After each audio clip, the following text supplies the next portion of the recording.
I'm Jess Falcone. I'm 21 years old and I am a senior at Molloy College and I'm a communications major.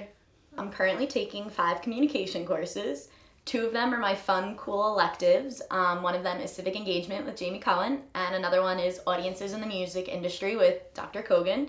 And those are definitely my more fun, chill classes.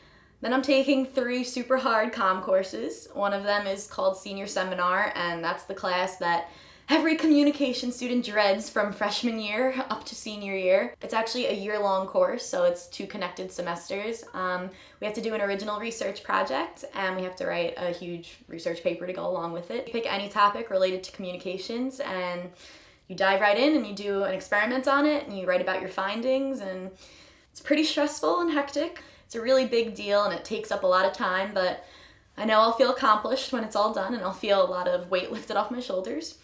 I'm also taking advanced video production, which is my favorite course, but again, it's super hectic and stressful. That course is a combination of in-studio television production in the TV studio in Wilbur Basement, and it's also a combination of field production, which is actually going outside of campus and making movies outside of school. I think a lot of people don't realize how much work goes into communications. It's not like you just have a camera in class. You're spending hours outside of school working on projects and videos and TV shows and stuff like that.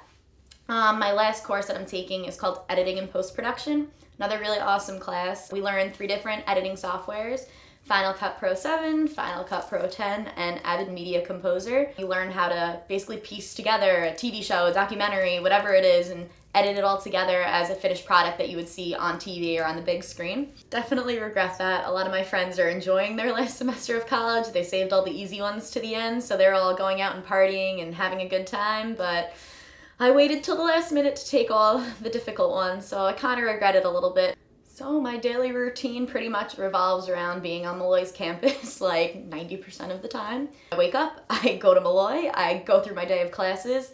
Anytime I have a break in between classes, I'm in the television studio working on a production, or I'm in the editing lab editing for hours on end, or working on my resume, or doing whatever I can. When I'm not doing school-related work, I am at cheerleading practice or doing a fundraiser for cheerleading. My time as a student athlete was pretty amazing. I know a lot of people don't actually consider cheerleading a sport, but it's considered a club sport at Molloy.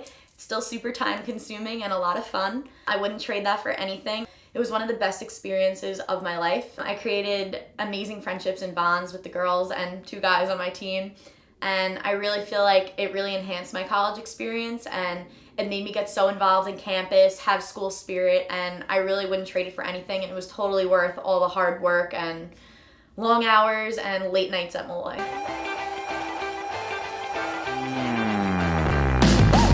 Hi, I'm Kayla Vanoski. I'm a Molloy student and I'm graduating in May. I'm a nursing major and I'm 21 years old.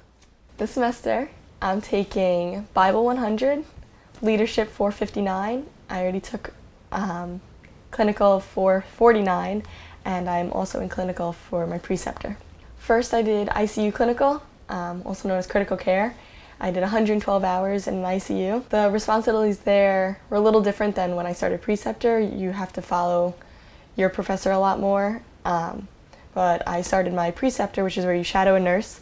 I'm up to 145 hours out of 170, and you have a little bit more freedom there. You have to make sure that your IVs are checked, your meds are in, your patients are checked, all your assessments are done every couple hours for kids. And also as a nursing student, you have to sign up for, you don't have to, but I like to do a review class before my NCLEX, which is what you have to pass to actually get your nursing license.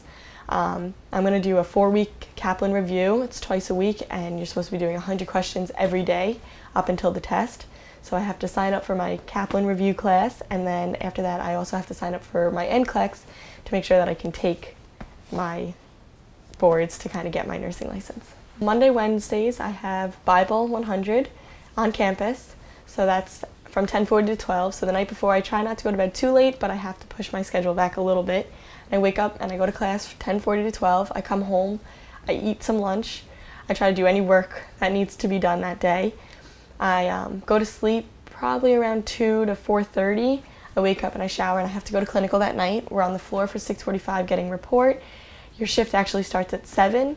It goes till 7:30 the next morning. Although you might not leave at 7:30, you could leave at 8 or 8:30.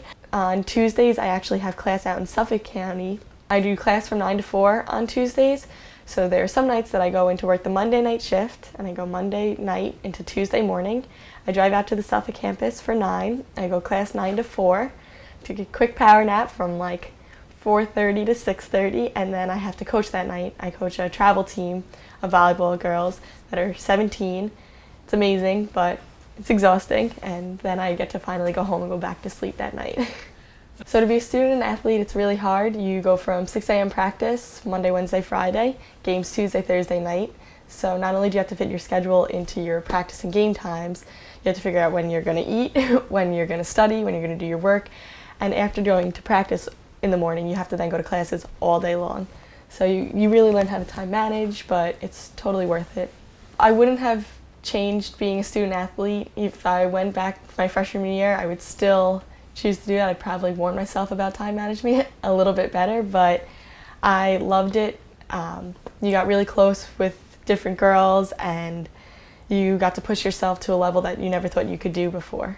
I try my best to have a social life too, so on the weekends I try my best to get work done and go out. I guess it's a balance of working hard and playing hard. I don't really have a social life right now. I do get to go out every once in a while with my friends and hang out with them, but it's not as big as it was in previous years. Living in the volleyball house makes me have more of a social life than I would if I was living home, because on my downtime or my days off, I do get to hang out with the girls in the living room, and I kind of consider that my social life. But it's a lot of work that goes in, and sometimes you're so exhausted from working the night shift or going to class all day. Social life isn't your biggest priority. Being so close to graduating is definitely a combination of emotions. It's definitely really scary and stressful knowing that the real world is right there, right at my doorstep. Now that graduation's coming up, I'm freaking out a little bit.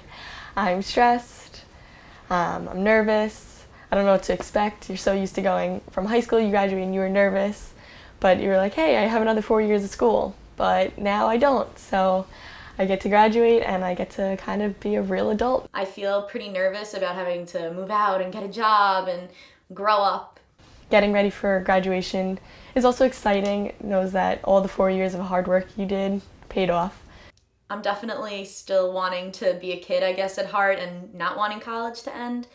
So it's kind of scary, but at the same time, I'm really excited to see what my future has in store for me and to see all the hard work that I put into college pay off in my future. You also have to do a lot of extra things for graduation that I wasn't aware of, like graduation festival, exit counseling, resume counseling, a whole bunch of things that I had no idea about. After I graduate, I plan on just sending my resume and cover letter out to anywhere and everywhere in hopes of getting someone that lets me get my foot in the door of the communications industry. Super cutthroat out there, so I just need someone that'll give me a chance and hopefully see some potential in me somewhere. My dream job would be actually at the hospital that I'm doing clinical and preceptor at right now. It's Cohen's Children's Medical Center. As a pediatric nurse, you get to see a whole wide range of ages, from newborns to adolescents, and you get to see their personalities all in between. I would absolutely love to just be a production assistant or a floor manager at any television show, or work behind the scenes with films and movies, and just anything that can let me put something out for the world to see and just be a part of making something that people enjoy watching. As a pediatric nurse, you kind of really get to see when a kid is feeling better. When kids are sick and in pain, they cry, and you do things to help them, and hopefully by the end of the day or a couple days later, they're laughing, they're playing, and to see that joy from them is amazing, and I would love to be a pediatric nurse for the rest of my life. I definitely think the transition is going to be difficult from college to the real world. I'm an only child. It's kind of weird thinking about not being able to have my parents around after I graduate and move out and grow up and everything. When I do eventually get a job, I am scared to be a real nurse on my own. There's a lot of responsibilities that you don't deal with as a student because you are a student. You have someone's life in your hands. It's not time to mess up, and especially with kids, like I'm working at Cohen's, they're very little, and the smallest amount of medicine can mean a difference. So it's not a job that you can come in too tired or you don't want to be there. it's something that you need to have 100% of your focus on the entire shift, and those 12-hour shifts are exhausting, and it's scary to think that if you mess up, this is someone's life. I really feel like the courses that I've taken at Molloy, though, have prepared me for entering the real world. So it's a mixed bag again. I think that I'm ready, but I'm scared to be ready at the same time. The transition from college to real world is hard for anybody, whether you're a nursing major or a business major or anything. I think Molloy did a good job of preparing me for the real world as much as they could. They give you a lot of information throughout your classes, and they kind of teach you time management, and they show you what it's like to be a real nurse as much as they can before they send you out into the real world.